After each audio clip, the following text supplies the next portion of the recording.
ندامت بائی ہانیہ دورانی۔ ہائے ماما، شہری جو بھی اسکول سے آیا تھا کچن میں آتے ہوئے کہا۔ ہائے ماما، شہری جو بھی اسکول سے آیا تھا کچن میں آتے ہوئے کہا۔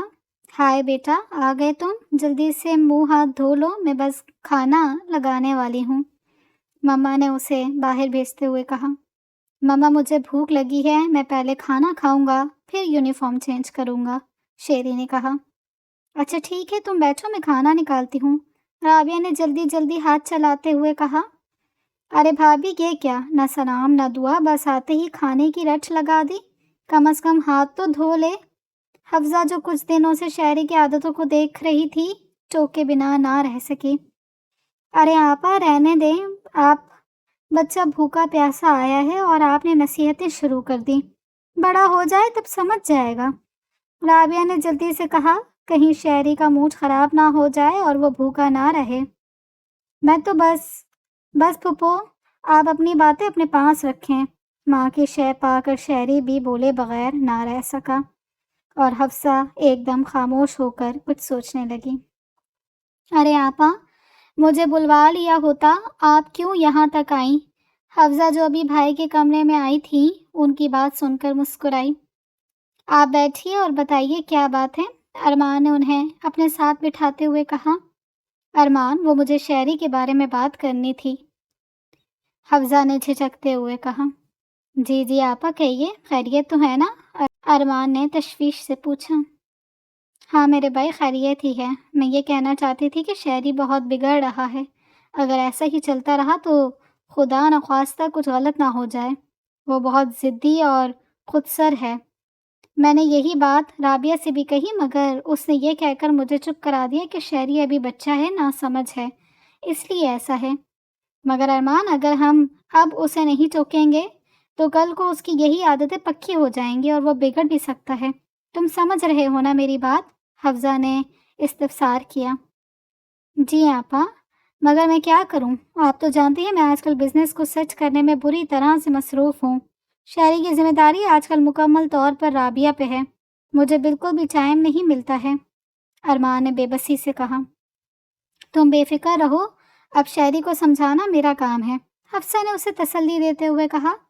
رابعہ کیا کہہ رہی ہو تم؟ حفصہ نے کچن میں کام کرتی رابعہ سے پوچھا۔ کچھ نہیں آپا، بس شہری کے لیے پاستا بنا رہی تھی، رابعہ نے کچن کو سمیٹتے ہوئے کہا۔ ہائے مما، ہائے پھپھو، مما جلدی سے کھانا لائیں، بہت بھوک لگی ہے۔ آج شہری نے لاؤنج میں داخل ہوتے ہی بستہ پھینک دیا۔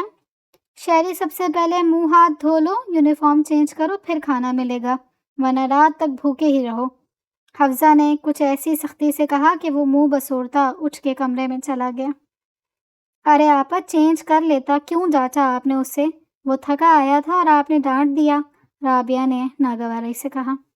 دیکھو رابعہ، میں اس کی دشمن نہیں ہوں، اس کی بھلائی چاہتی ہوں اس لیے ایسا کر رہی ہوں، میں سمجھ سکتی ہوں وہ اولاد ہے تمہاری، بہت پیار کرتی ہو تم اس سے، مگر تمہارا زیادہ لاڈ پیار اسے بگاڑ بھی سکتا ہے، اس لیے میں ایسا کر رہی ہوں، حفصہ نے اسے سمجھاتے ہوئے کہا۔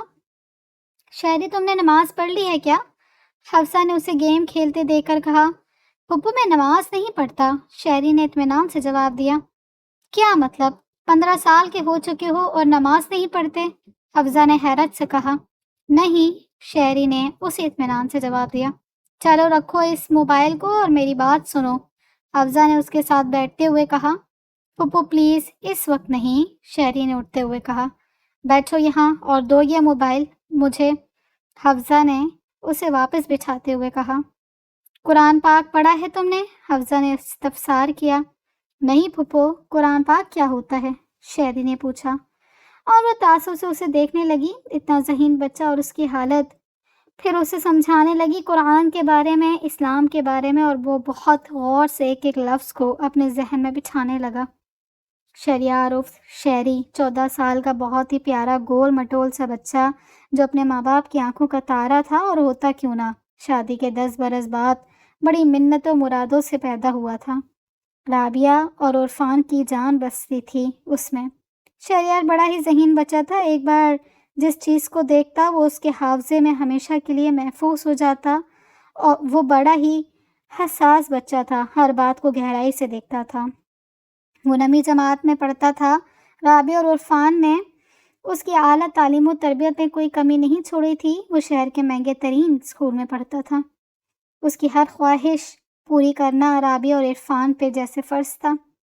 مما، آپ کو پتہ ہے آج سے میں نماز پڑھوں گا اور جلد ہی قاری صاحب مجھے قرآن پڑھانے آئیں گے۔ شہری جو بھی اسکول سے آیا تھا رابعہ کو جوش سے بتا رہا تھا۔ ارے ابھی تمہاری عمر ہی کیا ہے، تھوڑے سے بڑے ہو جاؤ تب نماز پڑھ لینا۔ نماز کے لیے تو ساری زندگی پڑی ہے، رابعہ نے کہا۔ مگر مما، پھپھو نے تو بتایا تھا کہ 7 سال کی عمر سے ہر بچے پر نماز پڑھنا شروع کر دیتا ہے، اور میں تو ابھی 13 کا ہو گیا ہوں، پھر بھی میں نماز نہیں پڑھتا، شہری نے کہا۔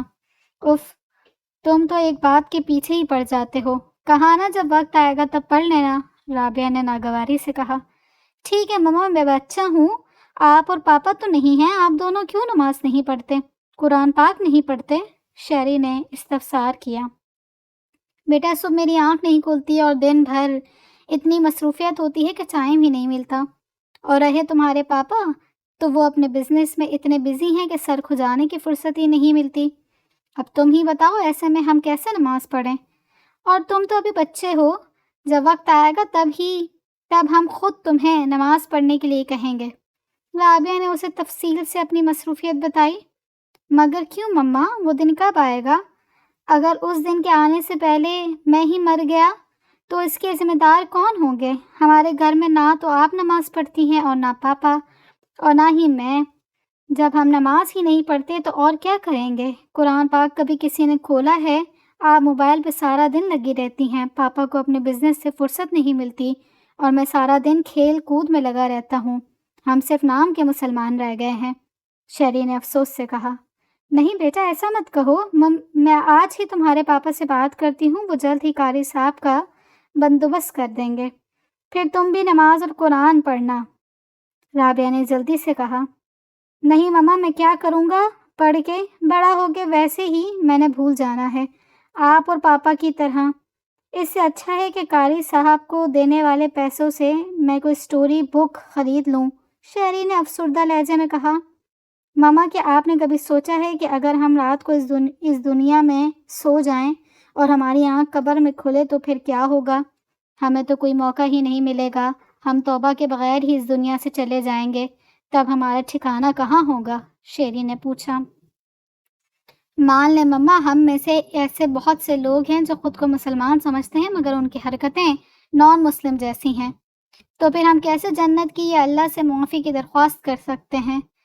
اللہ کو تو ہماری عبادتوں کی ضرورت نہیں ہے، اللہ کی عبادت کرنے کے لیے تو فرشتے ہی کافی تھے۔ اللہ نے اگر ہمیں کوئی عبادت کرنے کا کہا ہے تو اس لیے کہ ہم معاف کیے جا سکیں۔ اب بھی وقت ہے، آپ اللہ سے معافی مانگے، بے شک وہ معاف کرنے والا ہے، اور شکر کیجیے کہ اللہ نے مجھے حفظہ پھپھو جیسی پھپھو دی ہے جنہوں نے مجھے سیدھا راستہ بتایا، شیری نے آنکھوں میں آئی نمی کو صاف کرتے ہوئے کہا۔ اس کی اس بات سے رابعہ کا سر بے اختیار جھک گیا اور دروازے میں کھڑا عرفان، جو آج جلدی آفس سے آ گیا تھا، بوجھل قدموں سے واپس پلٹ گیا کہ اب شیری کو دیکھنا ان دونوں کے لیے بے حد مشکل تھا۔ واقعی شیری سچ ہی کہہ رہا تھا، ہم اپنے بچوں کی دنیاوی تعلیم پہ تو توجہ دیتے ہیں مگر دینی تعلیم وہ تو ہمیں یاد ہی نہیں رہتی۔ اگر کبھی بھولے بسرے سے یاد آ بھی جائے تو یہ کہہ کر کہ ابھی بچہ ہے اور ریڈی پڑھائی کا بوجھ ہے، اس پہ کچھ عرصے کے بعد کر لیں گے، لیکن یہ نہیں سوچتے کہ وہ کچھ عرصے بعد اگر آیا ہی نہیں تو پھر کیا ہوگا؟ ذرا سوچیے۔